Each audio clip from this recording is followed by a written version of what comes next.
आज एक हम लोग महत्वपूर्ण कॉन्सेप्ट जानने वाले हैं। उस कॉन्सेप्ट का नाम है आर्हेनियस कॉन्सेप्ट। आर्हेनियस विचारधारा बोल सकते हैं। क्या है आर्हेनियस कॉन्सेप्ट, इसे हम लोग जानने का प्रयास करेंगे। इसे हम लोग अंग्रेजी में आर्हेनियस कॉन्सेप्ट कहते हैं। इस कॉन्सेप्ट की मूल बात क्या है? तो आर्हेनियस की विचारधारा किसके लिए दी गई है? अम्ल तथा भस्म बोल सकते हैं। भस्म दैट इज बेस के लिए दी गई है। और इसे हम लोग अंग्रेजी में एसिड बोलते हैं, इसे भी लिख दें। तो अम्ल और बेस के लिए पहली बार जो विचारधारा कुछ बेसिक पहल में आया वह है आर्हेनियस कॉन्सेप्ट। आर्हेनियस कॉन्सेप्ट में क्या है मूल बात, यह जानना जरूरी है। तो अम्ल वह पदार्थ है जो पानी में H+ ion that is called hydrogen ion को प्रदान करता है। अम्ल वह पदार्थ है जो पानी में H+ आयन को प्रदान करता है तथा भस्म वह पदार्थ है जो पानी में OH- ion that is called hydroxyl ion प्रदान करता है।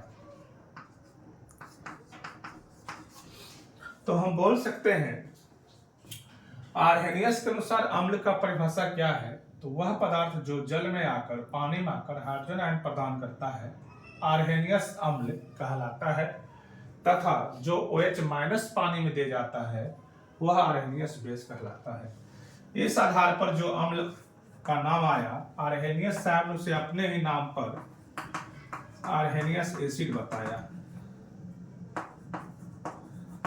और इस आधार पर जो बेस का नाम आया उसे आर्हेनियस साहब ने अपने ही नाम पर आर्हेनियस बेस कहा। तो बहुत सारे एग्जाम्पल हैं जहां आर्हेनियस की विचारधारा यूजफुल होती है, उसे हम लोग देखेंगे। रिएक्शन के माध्यम से HCl को अगर पानी में डालते हैं तो ये टूट जाता है H+ और Cl-। आप देख सकते हैं ये पानी में आने के बाद H+ दे रहा है, अतः यह आर्हेनियस एसिड है या सिंपली एसिड कह सकते हैं। ठीक इसी तरह H2SO4 को भी हम ले लेते हैं और इसे भी पानी में डालते हैं तो ये भी H+ दे रहा है। तो यहां से जब हम H+ को निकालते हैं तो यहाँ पर जो रेस्ट पार्ट बच जाता है, एक H को निकालने के बाद एक H के साथ SO4 का पार्ट बच जाता है। तो H पर चूंकि प्लस चार्ज है इसलिए इस पर कौन सा चार्ज हो जाएगा? माइनस चार्ज हो जाएगा। तो ये सारे के सारे पानी में आने के बाद H+ को रिलीज करते हैं, देते हैं। ठीक इसी प्रकार एसिटिक एसिड ले लें। ये कौन सा एसिड है? Acetic acid. बहुत उपयोगी एसिड, डाइल्यूट एसिड की तरह बिहेव करता है, कमजोर भी है। इसे हम लोग तनु के रूप में यूज ज्यादातर करते हैं, बहुत वीक पावर होता है इसका। इसको जब पानी में डालते हैं तो ये अम्ल का पार्ट ये है जिसको कार्बोक्सिलिक एसिड कहते हैं। यहां से H+ निकलेगा और ये दे जाता है H+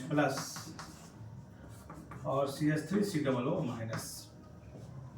तो ये जल में आने के बाद अपने आप टूटकर जल में ही H+ को मुक्त करता है, रिलीज करता है। अतः ये सारे के सारे आर्हेनियस एसिड हैं। आर्हेनियस एसिड है। अब हम बेस का उदाहरण लेने वाले हैं। अब हम लोग बेस का उदाहरण लेने वाले हैं। मैं ये देख रहा था कि दिखता है या नहीं, मैं इसको थोड़ा चेक कर रहा था। फिलहाल अब आगे बढ़ रहा हूं।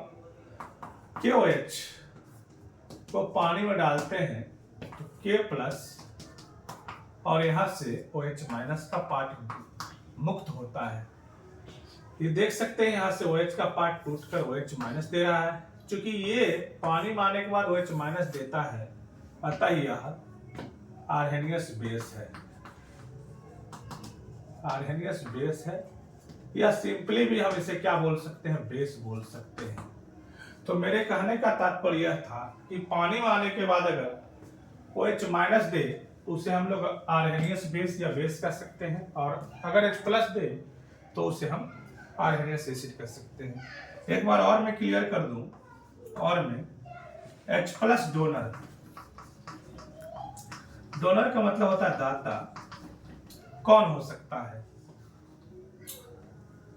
और OH माइनस डोनर कौन हो सकता है।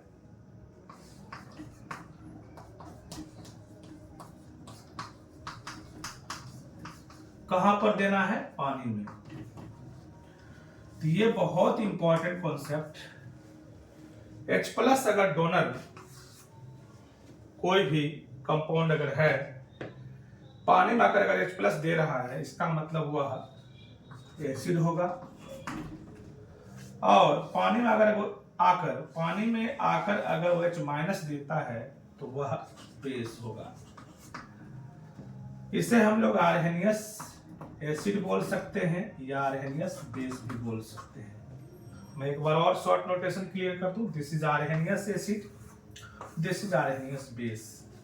बेस या आर्हेनियस बेस। तो आर्हेनियस बेस कौन हो सकता है, OH माइनस डोनर, जो OH माइनस दे सकता है। H प्लस डोनर जो पानी में आकर H प्लस दे सकता है, वह एसिड कहलाएगा।